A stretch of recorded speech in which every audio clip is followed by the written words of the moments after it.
Hari ini saya berbicara sakinah, mawaddah, warahmah.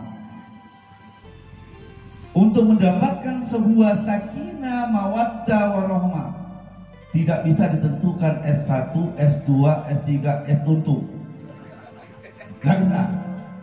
Mak bapak kita, kakek kita tidak kasih S1, S2, S3, S1. Tapi kenapa? Karena sakinah, mawaddah, warahmah tidak diteorikan. Seorang ustadz terkenal, alumni Mesir, S2-nya Maroko, S3-nya Yurza, tahu sendiri, cerai dengan istrinya. Gak usah disebutkan. S1-nya Sir, LC, S2-nya Al-Hadis Maroko, S3-nya baru selesai kemarin, cerai dengan istrinya. Banyak sekali. Jangan tak pikir orang ngerti agama, akam agama, gelar doktor tamatan luar negeri, tetap saja cerai. Bahwa sakinah, mawaddah, warahmah tidak bisa dimiliki S1, S2, doktor, profesor. Mbah kita, kakek kita, nenek kita nggak lihat. Sampai kakek nenek tahu. Kenapa? Sakinah, mawaddah, warahmah hak prerogatif Allah. Surat 30 Al-Rum ayat 21. Aku jadikan sakinah, mawaddah, warahmah adalah haknya prerogatif Allah. Kalau kedua mempelai, ya kan, yang perempuan mengharapkan sakinah, mawaddah, warahmah dari suami, salah, tidak benar. Karena Sang Maha Cinta, Sang Maha Sakinah, Sang Maha Ketenangan, Sang Mutmainnah, Sang Mawaddah, Sang Rahmah milik Allah. Maka hari ini saya cuma bicara dua hal saja yang menyebabkan rumah tangga berantakan, rumah tangga harut-marut buat yang dua mempelai dan kita semua. Kalau lanang nih Pak, udah menikah 40 sampai 45, mulai lanang, mulai begini, ayo begini, isi aku telah terliput. Nah percaya. Banyak datang ke rumah itu kasus-kasus, udah kawin 12 tahun, 15 tahun, lakinya main seru. Nah kataku, ya kan? Tolong Pak Ustadz jampiin, nak jampiin dulu, ya kan? Ya, nggak kejampian. Jadi di rumah saya itu, di majelis saya banyak sekali kasus-kasus itu. Ya kan? Kenapa? Nah, khususnya kedua mempelai. Yang perlu diingat ada dua hal pesan saya, bahwa sakinah, mawaddah, warahmah bukan milik suami dan juga bukan milik istri. Kalau kau mendapatkan ketenangan dari suamimu, berapa tahunkah ketenangan itu? Setahunkah? 2 tahunkah? 10 tahunkah? 20 tahunkah? 30 tahunkah? Bahkan yang berumur nikahnya 50 tahun berantakan. Bahkan sudah kakek nenek 60 tahun bercerai. Berapa?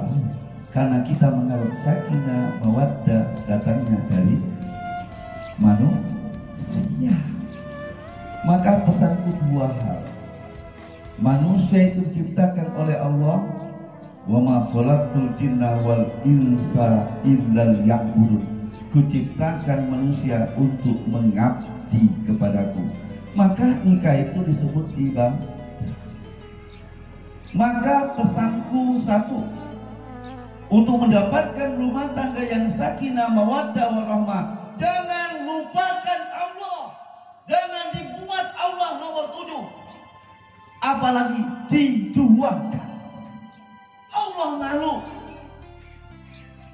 Karena yang perlu kita ingat, wasyakinah, mawaddah, warahmah milik Allah. Ketika kita rumah tangga bermasalah dengan suami kita, ketika rumah tangga kita bermasalah dengan istri kita, ambil air wudhu, bangun tengah malam, curhat dengan Tuhan. Ya Tuhanku, Kau mengirimkan kepadaku seorang istri. Kaulah yang maha sakinah, Engkaulah yang maha mawaddah, Engkaulah ya rahmah. Ambil wudhu, curhat dengan Tuhan, bukan curhat dengan ustaz, kiai, P3N, orang tua, bukan. Allah tersinggung ketika kamu bermasalah rumah tangga, langsung ke bawah ke orang tua. Allah tersinggung ketika kamu punya masalah ke rumah tangga sakit, rumah tangga kamu mengajak ke kiai, tersinggung Allah. Karena yang menyatukan rumah tangga kita sakinah mawaddah warahmah hari ini bertemu dari Martapura ini adalah Allah yang menemukan. Itu dipegang. Karena yang maha sakinah, yang maha mahabbah, yang maha mawaddah warahmah itu milik kita. Saya bilang seorang doktor tamatan ahli agama, ibadah pada agama dipulak-balik tetap cerai. Apalagi kedua mempelai. Aku yakin pelajaran agamanya cukup rendah sekali. Yang gelar doktor saja bisa cerai. Bahwa sakinah, mawaddah, warahmah. Di mana kita belajar? Setelah kamu curhat dengan Allah, nanti Allah bimbing kepada siapa kamu akan curhat itu. Jangan langsung. Maka salah satunya rumah tangga hancur itu ketika ada orang ketiga, keempat, kelima, keenam, ketujuh, Allahnya dibuat nomor 7. Setelah ngadap kiai, ngadap ustaz, ngadap orang tua, ngadap teman, ngadap curhat kawan-kawan, barulah selesai mau cerai, harus curhat dengan Tuhan. Terbalik. Itu pesan saya.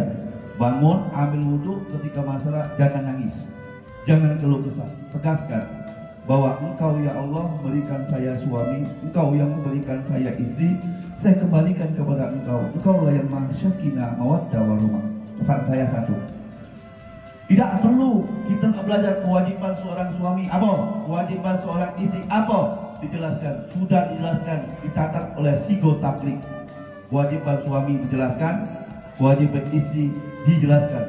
Tapi yang paling penting sekali biarlah Allah yang mengajarkan bagaimana menjadi rumah tangga yang sakinah mawaddah warahmah setelah kita bertauhid dengan Tuhan. Wa 'allamal insana ma lam ya'lam.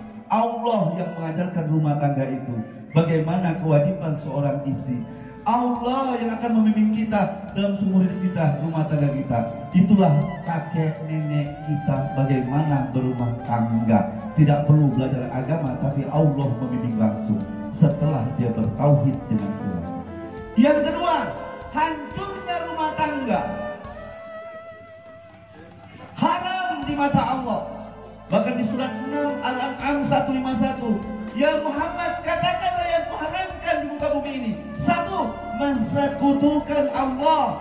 Yang kedua, birrul walidaini. Hurima, kuharamkan orang yang mensekutukan Allah. Wa birrul walidaini, yang menyebabkan rumah tangga kita harut marut berantakan. Masalahnya orang tua. Orang tua. Rezeki macet. Lihat orang tua kita. Mungkin ada kata hilap dan terima kasih. Hari ini kalau orang tua itu punya duit banyak, diwaktukan dengan tempat nolak kata orang tua, tidak seperti ini. Benar nggak Bu? Pesta diramekan. Mungkin di kedua mempelai ini waktu nikah, waktu pacaran, ya kan, seperti itu. Waktu mau mengadakan nikahan, orang tua bilang apa?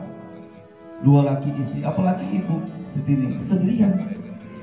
Pak Sobrinya udah almarhum, curhat dengan siapa? Ini anakku laki-laki mau nikah dengan siapa? Gimana hidup saya? Bagaimana ini? Duit dari mana? Benar Pak? Bu? Curhat sendirian. Loh kalau Pak Haji Termono dia curhatan. Tuh, lengkap suami istri. Bilang ini siapa? Namanya siapa? Benny, Pengki. Kau tahu nggak ibumu sendirian? Kira-kira curhat dengan siapa? Lu kan duduk enak sekarang kayak raja dan ratu. Ya, ini kakak, bukan? Ya seperti itu. Jadi karena kita hari ini kalau punya anak hari ini, anak kurang maunya ibu. Pak Haji Sarbini almarhum kepingin anaknya lebih megah, lebih besar, sedekah, dihargai, dihormati. Tapi ibu luar biasa, tapi nggak butuh sesuatu yang megah. Tapi yang paling penting itu bagaimana kita bersikap dengan orang tua. Itu penting sekali. Salah satunya hancur rumah tangga, rezeki macet. Saya banyak belajar dari sini. Saya banyak belajar dari sini. Bagaimana sikap kita kepada orang tua. Jadi jangan coba-coba untuk rezeki diluaskan. Jangan coba-coba untuk dapatkan rumah tangga yang sakinah, mawaddah warahmah. Ketika kalian bermasalah berdua dengan orang tua, gak akan datang sakinah, gak akan datang rahmat, gak akan dapat kasih sayang dari Tuhan. Ketika kita bermasalah dengan orang tua, ridho Allah, ridho walidaini wa suktillah bi sukti wal jari, keridhaan Allah, persetujuan Allah, diizinkan Allah terletak kepada kedua orang tuanya, termasuk ibu. Dua mempelai tidak sadar. Orang tua dari sejak kecil kita umur 9 bulan, 10 hari, 3 buah tahun. Bagaimana orang tua melahirkan kita di dalam rahim. Belum cukup ketika dikeluar diseset. Banyak ibu-ibu hamil meninggal diseset perutnya untuk melahirkan seorang anak. Kita ingatkan, tapi tidak pernah diingatkan. Diseset. Mak kita itu diseset. Kamu lihat diseset itu. Saya itu baru sadar setelah punya istri. Bagaimana ibu itu susah. Setelah kita dari kecil saja sudah lain. Apakah ibu sudah selesai? Belum selesai. Ibu kita dibawa ke pangkuan. Nanti kamu dokter tahu. Gertakannya menangis dari air mata. Bukan air mata sedih ketika lahir seorang anak. Loh, anak ini sayang ibu. Tapi ibu menetapkan ya Allah atas air kebahagiaan. Selesai ibu kita, orang tua kita belum selesai. Kamu menangis ketika makan lapar, nangis ketika buang kotoran, nangis. Saya mengingatkan, khususnya kita di sini, termasuk diri saya dan khususnya kedua mempelai, mengingatkan kalau hari ini rumah tangga kita berantakan, cekcok antara suami istri, rezeki macet, salah satunya yaitu ibu bapak. Dari sejak kecil lahir kita sudah merepotkan orang tua kita. Ibu kita khusus. Maka ketika ada sahabat datang kepada Umar bin Khattab, ya Sayyidina Umar, saya sudah membalas ibu saya sudah buang kotorannya, saya sudah memandikannya, sebagaimana saya membalas, bagaimana orang tua saya berbuat baik kepada saya membalas ya wahai Sayyidina Umar bin Khattab. Apa jawab Umar? Belum. Karena kamu merawat ibumu, kamu buang kotoran ibumu untuk mengharapkan dia cepat mati. Tapi ibu membuang kotoran dari sejak kecil sampai dewasa. Tapi untuk kami hidup. Setelah dewasa disekolahkan. Tidak